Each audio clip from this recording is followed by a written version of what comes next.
1,000 years before the events we have been speaking of, a very handsome man by the name of Absalom, son of King David, had a wicked heart,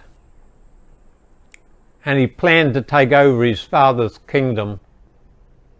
So he enlisted the help of his father's closest friend by the name of Ahithophel, and Ahithophel becomes a traitor to his friend. And between Absalom and Ahithophel, the whole kingdom will ultimately rebel against their king, King David. And we see the king and a handful of followers taking the same route that the son of David, Jesus, would take 1,000 years later. They leave the city.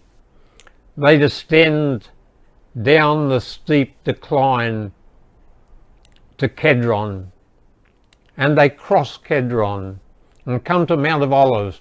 They're barefoot, they're bareheaded, and they're weeping. And soon they're crossing Jordan, the river of death, because it was the border between the promised land and the wilderness.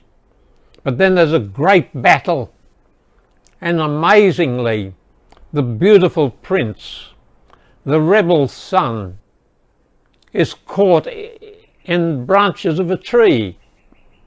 And Joab, David's general, finds him and stabs him to death.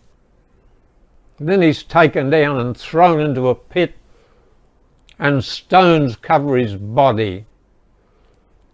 It's all very reminiscent of what would happen 1,000 years later, when the King of Glory would be fighting Satan and his wicked angels, who would use Judas to betray Christ to the cross.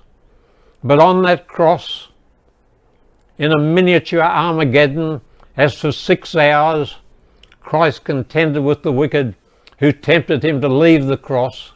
On that cross, he overcomes the world, the flesh, and the devil.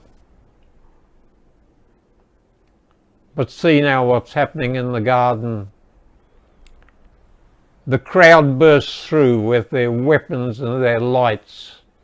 And Jesus confronts them and he says, "Whom seek ye?"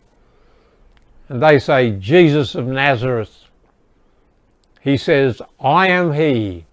At the words "I am," they all fall backwards to the ground. Jesus doesn't run away. He says, "If you seek me, let these go their way."